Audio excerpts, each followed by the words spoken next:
alxamdulilah wasalaatu wasalaamu calaa rasuulillah. wasiirada iyo xildhibaanada gudoomiyaha degmada Hodan, agaasimayaasha kala duwan, waalidiinta wajiyada qurxan ee halka kan fadhiya, ardada quruxda badan ee aan maanta u xafladaynayno qalin jabintooda iyo kuwa aan qalin jabinayn laakiin qaybta ka ah xafladaba, dhammaan shaqaalaha iyo madaxda iskuulka Royal Muslim oo shaqo wanaagsan oo lagu faani kara qabtay. dhammaan assalaamu calaykum waraxmatullahi wabarakaatu. salaan kadib waxaan rabaa marka hore inaan u mahad celiyo isla markaasna u hambaliyeeyo aan bogaadiyo ardada maanta qalin jabinaysa iyo dhammaan ardayda Royal Muslim iyo guud ahaan maamulka iyo shaqaalaha Royal Muslim Academy intaba iyo ka soo qaybgalayaasha.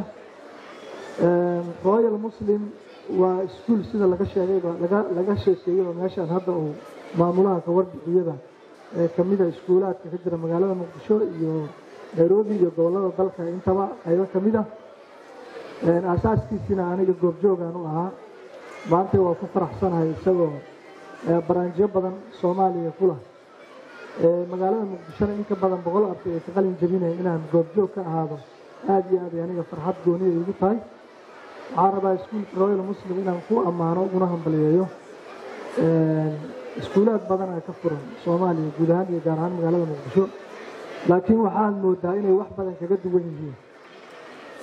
Royal Muslim waxaa la dhihi karaa waxay ka shaqeeyaan waxbarasho tayo leh oo casri ah oo la taaban karo oo marqaati ay ka yihiin waalidka iyo madaxda halkaan fadhisa qaybahooda kala duwan ee ilmuhu u dhigtaan iyo kuwa dariska la iyo kuwa si uun involved ugu ah inta.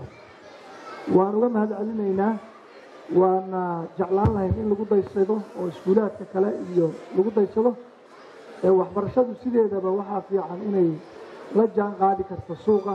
waxbarashadu waxaa fiican mid wax ka bedeli karto waaqaca iyo wacyiga suuqa inay tahay, laakiin hadday traditional iska ahaato tusaale hadda dugsiyo badan oo quraan ah dhammaantiin dugsiyo quraan ka soo baxnay inta badan waxaa laga yaabaa 2 dugsi oo xaafadaada ku wada taala in midna oo taxfiidkii quraanka iyo tartiibkiisa iyo tajwiidkiisa iyo wixiisa oo ka shaqeeyo oo maartay oo cunugina 2 sano oo quraanka ku xifdisay. midna waxaa laga yaabaa in cunugii 5 sano markuu dhiganayo isbedel badan ka muuqda. quraankii waa quraan isagu isma bedelayo waa sidiisii, laakiin cidda waxbarashadaas facilitate garayna waxbaraya iyo macalinka iyo maamulka waa meesha isbedelku oo ka jira. sidaas awgeed anoo dhammaan bahda waxbarashada u mahad celinayo wasiir dawliga waxbarashadana oo fadhiyo. haddana waxaan isleeyahay aniga oo cid walba xaq dhowraya iskuulka Royal Muslim iyo iskuulo farkutiris oo magaalada iyaguna ka jira waxay ka duwan yihiin waxbarashada traditionalka ahayd ee wadankeena hore uga jiray. waxayna ku tusinayaan ardada sida maaragtay ay isugu kalsoon yihiin self confidence u qabaan halka inta soo fariisteen ay maaragtay dimuqraadiyadii iyo doorasho dadban iyo mid maaragtay dimuqraadiyad iyo doorasho dadban iyo mid toos iyo inaga ay nooga sheekeynayaan oo ay ka waramayaan examples adduunkii ka soo waaridayaan dimuqraadiyadii iyo sida ay tahay ay ka soo waaridayaan oo aysan cabsanayn. إلهي القرآن كيسوع كله هاي قل هل يستوي الذين يعلمون والذين لا يعلمون. قفك وحبرتي قفك وحبرني مسنا علمنا ما ركتي هذا وحي برته ونكسب وعلم. كنت أرض الرواية المسلم أرض بدن أو ما أنت وحبرت الله مسنا وكاسكيلس يحلفت في عين سيدا كم مغطى وأنا كديرين. وهم هل علينا maamulka sida ay noo sheegaan been skills soo kordhiyeen sanadkii horena waa kula dardaarnay in skills ay soo kordhiyaan adduunyada hadda skillskaas iyo xirfadahaas maaragtay gaarka ayay aaday. theory-ga waxa in badan ka nuxur badan ama jobless-ka iyo shaqo la'aanta yareyn karaa waa in dadka xirfado kala duwan loo yeelo. marka inay darawalnimo iyo harqaan iyo waxa lagu magacaabo baariste iyo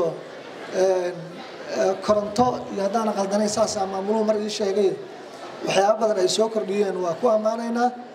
waxaan ka rajaynaynaa sanadaha soo socdana inay initiative cusub la imaan doonaan oo wax badan oo kale oo hadda aan naloo sheegin amaba aanan qaarkeen ku baraarugsanayn amaba adduunyada ka jiro innaga ereyadeena ka jiro inkastoo noloshu ay ismaajgarayna isku dhowdahay inay soo kordhi doonaan aan rajaynaa insha allahu tacaala mar raba inaan badiyo mar labaad iyo mar saddexaad aadaan ugu mahad celinaa waalidiinta iyo ardayda iyo madaxda ka soo qayb gashay si gaarana waxaan ugu mahad celinaa maamulka iskuulka Royal Muslim oo mar walba u taagan inay deliver gareeyaan ay gaarsiiyaan bulshadooda waxbarasho tayo leh waxaan ka rajaynaynaa meesha ay maanta joogaan inay ka sii barataari doonaan. Assalaamu calaykum.